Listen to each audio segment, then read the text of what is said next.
세계 유명한 구루들과 석학들을 찾아가서 우리가 궁금해했던 질문들을 던지고 또 그들의 생각을 들어보는 시간 글로벌 머니톡. 자, 오늘도 좀 흥미진진한 인터뷰를 좀 진행해 보겠습니다.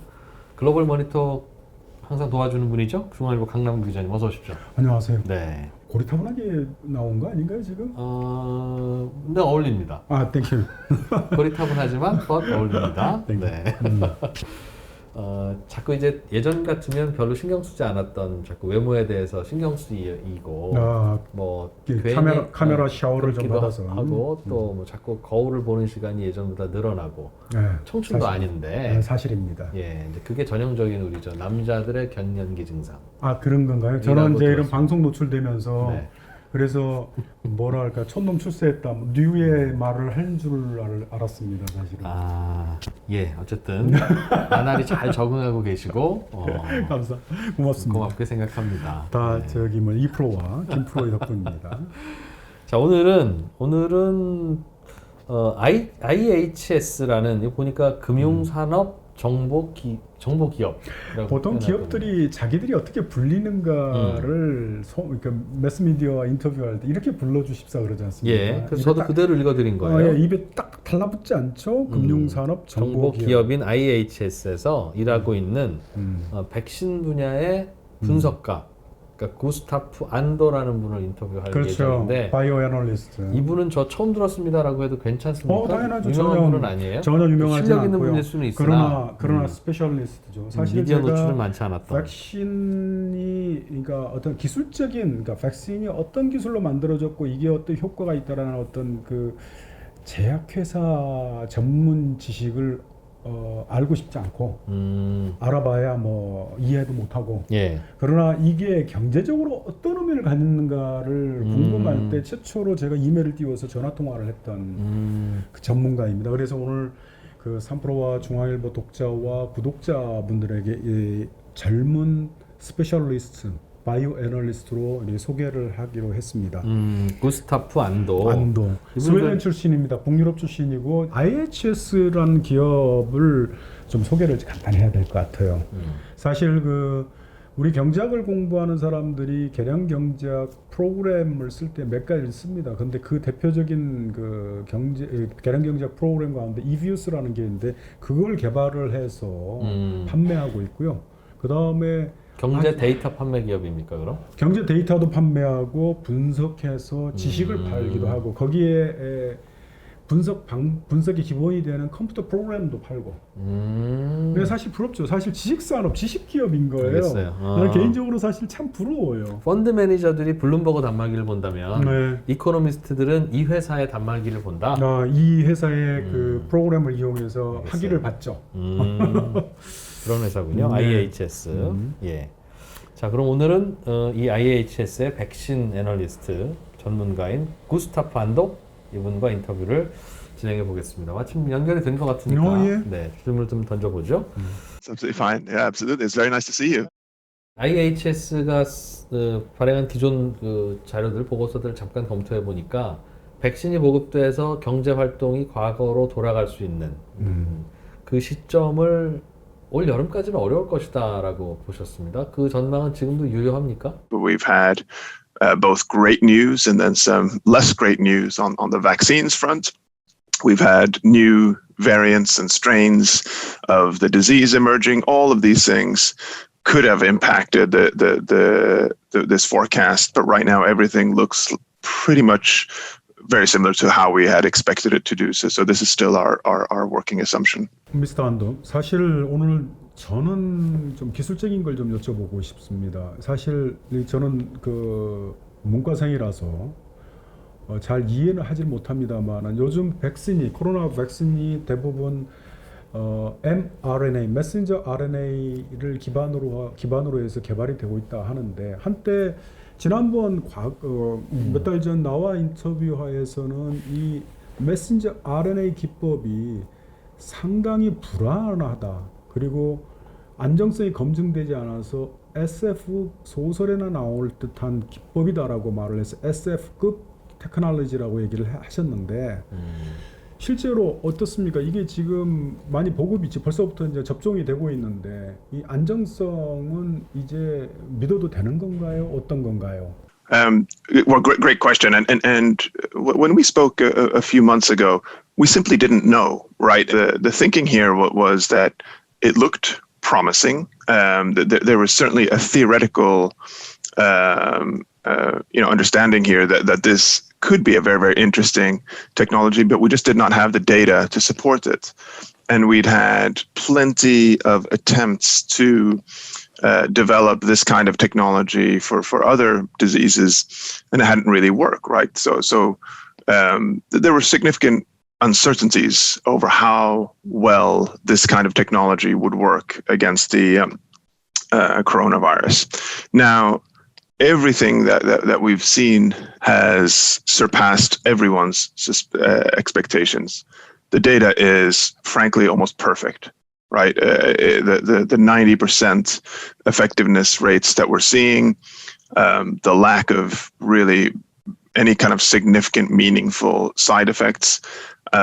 It's still science fiction almost that we've been able to develop something like this in such a short time frame. When I saw the initial clinical results a couple of months ago, I nearly fell off my chair because it's incredible data to have achieved for these technologies. So in terms of the approvals that we've seen since then for these mRNA vaccines from Pfizer and BioNTech and Moderna, it's really fantastic news in terms of the trajectory of the pandemic. The problem that we have right now is that these vaccines have been developed with a very strict and very formal clinical protocol, right? And so they have been developed with 2 doses in mind, and those 2 doses are meant to be taken at a very specific time frame. That is where we know that we can get a 90% effectiveness rate. The problem that we're seeing right now in the rollout of these vaccines is that several countries are ignoring that dosing paradigm, and they're trying to. It's in some ways understandable. They're trying to vaccinate as many people as possible. Ideally, you want to have to leave half of your doses that you have bought in order to give that second dose to the people who've already been vaccinated. But that's effectively what is going on here in several countries. They're risking that second dose so that more people, you can double the number of participants who can be vaccinated. Problem is that if we don't know when we're going to get the second dose, or if we extend the timeline where you get the second dose, the 90% effectiveness rate that we see goes out the window. We have no idea what the effectiveness is. We simply don't. We don't have enough data to support any understanding of what this is going to look like in the real world. So we had this perfect data. It's going to be very imperfect as we roll these vaccines out if you ignore the vaccination dosing. So it's still very good, still very promising, and we still believe that they're going to be effective. But here, the governments are really playing with fire. 예, 백신에 대해서 한 가지 또 궁금한 거 좀 여쭤보려고 합니다. 요즘 백신은 개발은 되긴 하는데 사실은 사람들이 잘 안 맞으려고 그래요. 그렇죠. 한국 국내에서는 또 고령층 백신을 맞아야 되느냐 마느냐 부작용 걱정도 있는 것 같고 그래서 한번 여쭤보죠. 그 나이 든 사람들이 특히 노인층에서 여전히 백신의 부작용을 걱정하는 것 같습니다. 부작용이 있으면 더 강하게 영향을 받을 만한 계층들이니까요. 부작용에 대한 걱정을 어떻게 보십니까? 타당한 걱정이라고 보십니까? It's very normal, and you see it very clearly in the anti sort of vaccination movements that there are fears that these have been developed in record time, and that there could be side effects here that we don't know about, etc. The first thing to say again on the clinical trial front, what we saw in the clinical trials were no meaningful side effects, right, for these vaccines. So you had some side effects you always do, whether it's just even that it's you get a little bit of pain when you do the actual injection, but there were no major side effects there. Could there still become side effects? Of course you can, because you're moving from, let's say, 30,000 people who participated in the clinical trial. You're now moving to vaccinating 300,000 people, 3 million people, 30 million people, 300 million people. And as you increase the size of the population who receive these vaccines, there's more chance or more risk that side effects that we didn't see in the clinical trial program actually start emerging. That's always any kind of risk with any kind of product, whether it's a pharmaceutical or a vaccine or something else, right? But there's nothing in the evidence to point us in this direction. And so far, vaccination has now moved into pretty large populations, and we're still not seeing major side effects. 영국과 남아공 등에서 변이 바이러스가 코로나 변이 바이러스가 발생하고 있죠. 근데 일부 이제 그 바이오 회사들이 그 변이 바이러스에 적응하는 쓸 수 있는 백신도 실험하고 있다라고 얘기를 하는데, 실제로 그 메신저 RNA 기법으로 개발된 백신들이 변이 바이러스에 대해서 어느 정도 효과를 낼 수 있고 실제로 효과를 낼 수 있을 걸로 예상을 하십니까? 어떻습니까? Yeah, great question, and it's certainly something that we monitor very carefully. And the first thing to say here is that mutations and new strains of this kind of virus are completely normal, right? That this happens with any kind of virus like this, and we already see, hundreds of different mutations of the coronavirus itself. Right, so the new strains that we're seeing in the UK or South Africa and other countries is completely normal. That's how a virus behaves, and the pandemic so far in just over a year that we've had this disease has mutated many times already. Sometimes it's going to be a little bit more infectious, these strains. Sometimes it's going to be a less so. Sometimes they become a more dominant strain. Sometimes they become less of a dominant strain. But generally speaking, they haven't so far altered significantly the actual overall path of the pandemic and the disease itself. And that's because the actual changes in the mutation that we see have not significantly altered the virus itself, the coronavirus itself. And sometimes meaningful changes, but not enough to ultimately change whether this is a more a dangerous disease from the perspective of mortality and hospitalizations and so far. So, for example, the UK strain, we see very similar mortality rates and hospitalization rates, even though it appears to be maybe somewhat more infectious. How much more infectious? Actually, the data for this is not very strong. Right, some people say 50%, some people say 70%, but these are based on some mathematical modeling that isn't backed by very strong data yet. So we think it's probably a little bit more infectious, but maybe not. We don't know simply how much more infectious.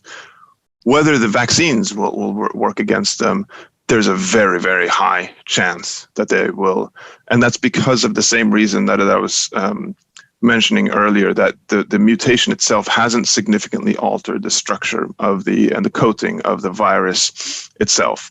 If it fundamentally altered the structure of the virus, then suddenly actually your immune system would not recognize the virus. So therefore they wouldn't know how to defend against it, right? So if we do see a new strain emerge that does significantly alter the virus, then we might have a problem with our vaccines, that they might not be effective. They can be adapted very quickly, as we do every year with our flu vaccinations. For example, they have to be changed every year because the flu virus changes so significantly every year. But we have to play a little bit of catch up in that case. And right now, though, to be clear, we haven't seen anything like this, and we do fully expect that the vaccines are still effective against these new mutations. 최근에 그 파이자 백신 같은 경우 이른바 콜드 체인, 영하 수십 도에서 보관 뭐 배송, 그다음 접종을 해야 되는 걸로 접종을 해야 되는 걸로 알고 있습니다. 이런 어떤 뭐랄까요, 그 첨단 기술 내지는 아주 그 적조는 아니고 저온에서 보관하는 그런 인프라가 안 돼 있는 제3세계 가난한 국가의 백신 문제는 어떻게 해야 될까요? Yeah, so no, it's a very important question, right? What's the point of having a very effective vaccine, as Pfizer BioNTech's vaccine is, if you can't actually distribute it to the countries that need it? So what you do see with the vaccines that we have right now, and there are about 5 or 6 of them that have been approved in different countries around the world. All of them have different characteristics. And some of them will be more relevant for certain countries than others in terms of both their price, their effectiveness, and their way in which they're stored and distributed around the world, right? So the Pfizer BioNTech vaccine, it is quite difficult for many countries to handle a vaccine like this and to be able to distribute it effectively in their countries. But they have their own solutions, right? They're not going to be focusing on the Pfizer BioNTech vaccine. They focus on vaccines that are easier to distribute and to store. Right. And so you have, for example, the AstraZeneca vaccine, where the clinical data on this vaccine is not as strong at all as the Pfizer BioNTech vaccine. And indeed, the clinical trial, the clinical development program that was run for this vaccine had very significant issues with it in certain important aspects. But overall, the data looks still pretty good. And importantly, it's both cheaper and it's logistically much easier to distribute this. So you see many emerging markets. Let's take a market like India, for example. India, massive population, very significant impact from COVID-19.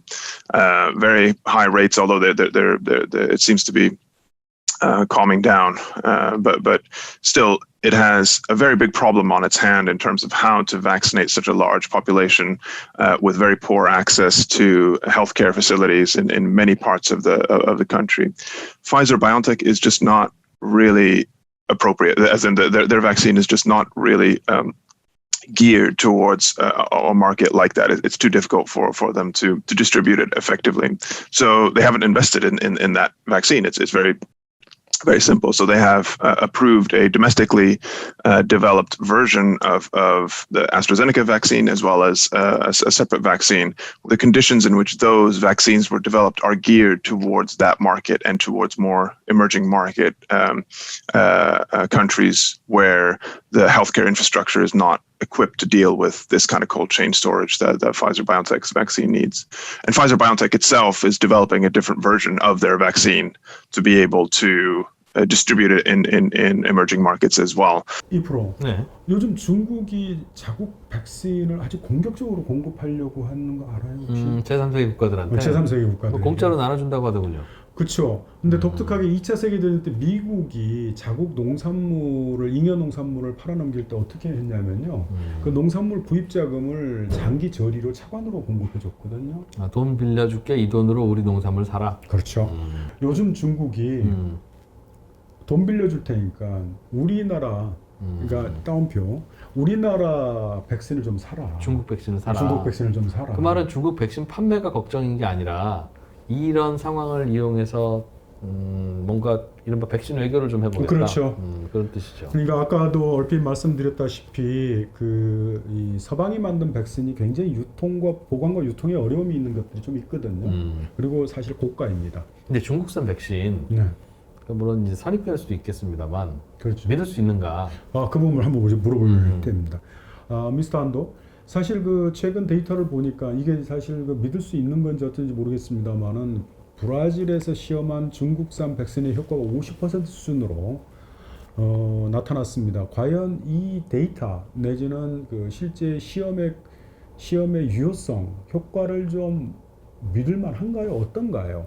China's biotech industry here and pharmaceutical industry is pretty new in terms of developing new innovative treatments or new innovative vaccines, right? You have companies like Sinovac, which is the company that you're referring to there, who do have probably about 15 years of experience of developing vaccines. But it's only really in the last 3-4 years that China has really developed a very strong domestic biotech sector. They've invested very heavily in developing this sector, and they have great competencies and very significant global clinical trial programs in place now. And it's a real revolution what we're seeing in China in terms of the development of its biotech sector there. But it does mean that because this is very new, there are quite natural question marks over whether China has the competencies and Chinese companies have the right skill sets and development infrastructure to develop innovative, effective vaccines like this, right? So I understand that there are some question marks in the general public there. That being said, with the vaccines that we've seen so far from China, including Sinovac, but there are others there as well, now vaccinated in fairly large populations, right? Over 1 million people are receiving these vaccines now. And again, no meaningful side effects that we've seen, at least, which is a good starting point. And with Sinovac, you're right, that the data was published indicating an overall effectiveness rate of 50%. If at the start of the pandemic, you'd said we'd be able to develop within a year a vaccine that has a 50% effectiveness rate, that would have been considered okay. It's not far from what we have for normal flu vaccinations. And it's a very difficult virus, this, and we knew that there were going to be problems with developing vaccines against it. So 50% would have been an okay result, not great, but it still has a meaningful impact on the disease, right? If you're able to cut out 50% of the people who are going to get the disease, that already helps enormously with some countries. For some countries, you have to decide as a country: are you going to invest in the Sinovac vaccine or other vaccines? That's a decision that you have to make based on that clinical data. You know that one vaccine is better than the other, but maybe you don't have the choice, right? We're having to scale up the production of millions and millions of doses of vaccines around the world. And right now there's a shortage. There's only so many doses that we can produce. There are raw material shortages. There are other shortages there in the supply chain, and there are the logistical issues that we talked about before, right? So for example, Indonesia has significantly invested in the Sinovac vaccine, and they're beginning to roll out their campaign, and they're using that vaccine, right? So 예, 요즘 증시에서는 백신을 개발한 회사들의 주가도 꽤 많이 올랐고 또 오르고 있기도 한데, 이게 뉴스의 대상은 많이 되고 있습니다만, 백신 회사들이 백신을 개발해서 여러 나라들에 판매하는 게 과연 백신 회사들 입장에서는 돈이 좀 되는 비즈니스인지 손해를 보는 것 같지는 않겠습니다만, 정말 궁금했어요. 이걸로 이제 큰 돈 벌 거라고 가정하고 우리가 투자에 참고를 해도 될 건지, 그게 좀 궁금하더군요. Yes and no, in the sense that vaccines are typically a low margin business, right? It's very expensive to produce them, very difficult to produce them en masse. And on the other side, the prices that we see are, comparatively speaking, very low, right? Because we're in a healthcare emergency here. We need to be able to provide the access to as many doses and as many vaccines as we can around the world. Now, for sure, you see that significant media reports that, for example, Pfizer-BioNTech's vaccine is more expensive than the others. They didn't take government money, so it's more expensive than the other vaccines. But if you look in the grand scheme of things, it's still fairly cheap. So they're pricing this to still be profitable. to still make sure that they can, develop future vaccines like this, and for future healthcare emergencies, that they have enough to invest into research and development going forward. That's a business model that the global pharmaceutical industry is founded on. Then you have others who are out there who have committed to producing these at cost. Right, so they're selling these at cost, and that's, for example, the AstraZeneca vaccine. But that was part of the terms of their agreement with the University of Oxford, which developed the initial prototype for this vaccine.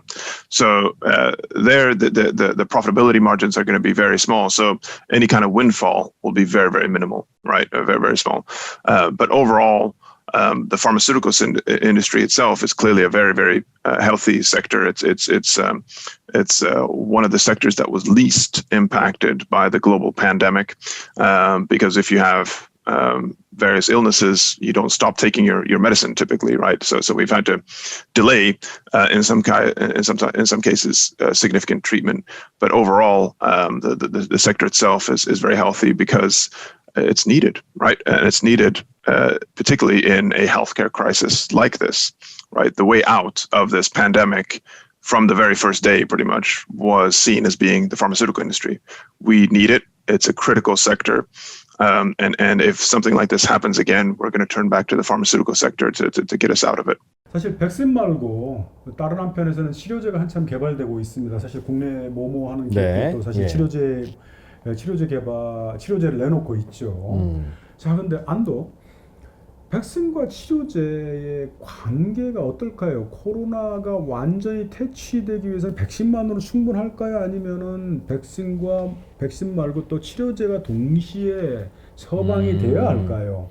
그리고 또 한 가지 더 궁금한 게 한국에서 많은 제약회사들이 치료제 개발에 집중하고 있습니다. 과연 이런 전략이 백신 말고 치료제에 집중하고 있는 전략이 과연 현명한 걸까요? 아니면 타당한 걸까요? 어떨까요?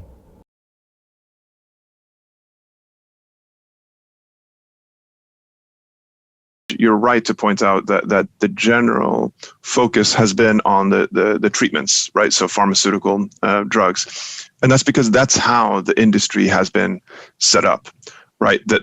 If you look at the global vaccine sector, it's actually relatively small, and it's relatively focused on a very small number of companies around the world, and it's because it's a very tough industry, as I was highlighting before, right? It's very tough to make it a profitable, secure business model.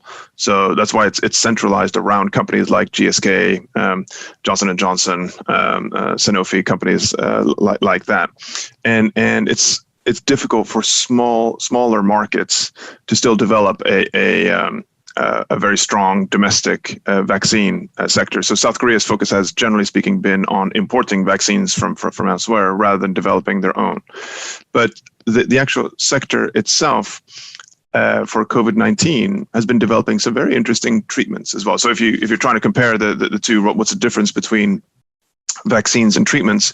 With a vaccine, you really are trying to prevent the disease from spreading, right? You're trying to ensure that especially the clinically vulnerable populations are protected, right? So that they're vaccinated and will not be able to get the disease, because they're the ones who are most likely to have a severe version of it.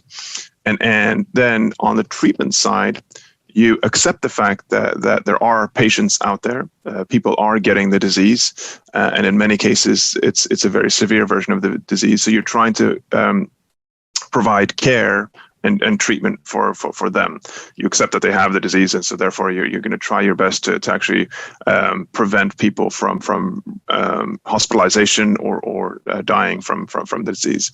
And that's where companies like Celltrion, for example, a South Korean company, has had some success, right? So they have a couple of products in the pipeline which look quite interesting. It's still a little bit of a proof of concept, in the sense that we don't have too much data yet, but they've been developing across in Europe. So they've been running clinical trials in Europe and several other countries as well with their candidate. And the data so far looks good. We just haven't seen all of it yet, right? So we need to see that. But we're quite optimistic about that candidate. It looks pretty interesting. 네, 구스타프 안도시 오늘 인터뷰 도와주셔서 고맙습니다. Thank you. You too. Bye bye. IHS의 구스타프 안도시 인터뷰를 이렇게 좀 마무리하겠습니다. 강 기자님 어떻게 들으셨어요? 제가 경제학 공부해서 그런가요? 그 키워드가 경제적으로 유의미한 백신. 네. 사실 그게 어느 구체적으로 이제 의미가 좀 달라질 수 있겠습니다만은 저는 그렇게 알아들었거든요. 그 부분에 대해서 저는 백신이 나왔잖아요. 네. 그럼 이제 맞으면 되잖아요. 그렇죠. 그러면 이게 사람들이 얼마나 맞느냐 혹은 백신이 얼마나 빨리 보급되느냐에 따라서 걸리는 시간은 다르겠죠. 그러니까 우리가 과거로 돌아가는데 6개월이 걸릴 수도 있고 1년이 걸릴 수도 있고 뭐 2년이 걸릴 수도 있겠어요. 네. 근데 이미 백신 나왔잖아요. 오케이. 그럼 그게 6개월 걸리든 1년 걸리든 2년 걸리든 그게 그렇게 중요합니까? 사실 그 실물 경제가 우리가 이제 증시 참여자들은 지금 현재 예상대로 시간차는 발생하겠습니다만은 예상대로 굴러간다라면은 보급이 된다라면은 그 결과는 조만간 볼 수 있을 거라 해서 선반영해서 자산 가격에 반영을 하지 않습니까? 저는 개인적으로 그걸 이제 증시 참여자들의 굉장히 조급증이라고 생각을 해요. 그러다 보니까 그걸 확대를 해서 뭐든지 자연스럽게 이루어질 것이라는 어떤 성급한 결론에 이르기 십상이거든요. 그럼 뭔가 변수가 있을 수 있다는 거예요. 예를 들면 백신의 보급이나 접종이 늦어지면 그럼 그냥 조금 더 늦어지는 거지. 실물 경제에 유의미한, 그러니까 경제적으로 유의미한 백신 보급은 보통 경제 활동 인구의 절반에 가까운 숫자가 접종을 받아서 면역을 얻었을 때에 실물 경제의 그러니까 활력이 예전 수준에 빠르게 회복할 수 있다는 얘기거든요. 그렇다면은 그 사이 그게 길어진다고 했을 때는 그 시간의 지연은 온갖 불확실성이 발생할 수 있습니다. 사실 예를 들면 지금 현재 가장 얼핏 떠오르는 거 그런 거죠. 많은 또 실제로 전문가들이 우려하는 것은 첫 번째가 사회적 불안입니다. 그러니까 백신 보급이 늦어지면은 그만큼 백신 보급에서 백신 접종에서 뒤늦게 소외된 후순위를 받은 계층은 아니면 사람들은 불만을 품을 수 있죠. 그 불안감에. 그게 이제 충돌과 갈등으로 나타날 수 있다. 충돌과 갈등으로 번질 수 있습니다. 사실 그 큽니다. 사실 예전 같으면 백신 내놔라 하면서 전쟁 일으킬 수도 있는 상황이었죠. 그렇죠. 그다음에 두 번째 사실 지금 코로나 사태 때문에 잠복돼 있는 아니면은 뭔가 이렇게 활력이 갈등의 정도가 이렇게 나타나지 않았던 지정학적 갈등이 있거든요. 이란의 문제라든지 이란을 중심으로 한 중동 문제라든지 그런 문제가 발생했을 때에 사실은 그 리스크는 고스란히 또 유가에도 영향을 줄 텐데. 그렇죠. 실물 경제에 영향을 주죠. 잠깐만요. 백신이 보급이 빨라지는 거와 느려지는 거에 따라서 지정학적인 이벤트가 달라질 수 있다고요? 사실은 그 백신의 보급은 백신의 외교라고도 부르거든요. 그 백신을 둘러싼 지금 현재 서방이 주로 백신을 개발했지 않습니까? 그 백신이 차별적으로 사실 보급되고 있어요. 그렇겠죠. 그걸 둘러싼 갈등은 늘 존재할 수 있어요. 그러면서 백신이 보급이 늦어진 나라에서는 뭔가 사회적인 혼란이 계속되고 더 이상은 못 참겠다 이런 상황이 오면 사실 우리나라도 백신 지금 맞기 시작했으니까 그렇지 아직 백신 안 나왔으면 분위기 진짜 이상했을 텐데. 그렇죠. 사실 그 백신은 그런 의미에서 과거에 우리가 독감백신처럼 공급이 원활하게 되는 게 아니고 굉장히 선택적으로 이루어지고 있거든요. 거기에는 백신 외교, 백신 국제정치 이게 지금 현재 작동을 하고 있습니다. 그 변수 때문에 발생하는 갈등이 국내 외적인 갈등이 존재합니다. 사실은. 그러니 그 기간이 길어지면 상상할 수 있는 다양한 이벤트들이 있을 수 있다. 그렇죠. 사실 그래서 우리가 시장 참여자들이 금융회사 보고서상에 나타나는 그런 어떤 순조로운 보급 이것은 사실 다시 한번 경계의 눈으로 살펴봐야 한다. 그런 말씀을 드리고 싶습니다. 또 다른 백신 보급이 늦어질 경우에 상상할 수 있는 변수가 뭐가 또 있을까요? 레리 서머스 전 미국의 재무장관이 가장 예의주시하고 있는 요소가 뭐냐면은 코로나 사태가 오래 이어질 경우에 교육 불평등이 악화된다. 그런 걸 주목합니다. 교육의 불평등은 이른바 중산층, 중간소득층 이상의 자녀들은 나름대로 코로나 시대에서 나름대로 교육의 서비스를 받을 수 있어요. 그러나 한 사회의 노동 생산성의 평균치를 떨어뜨리는 거는, 평균치를 높이거나 떨어뜨리는 변수는 사실 일반 서민의 자녀들의 교육 수준이거든요.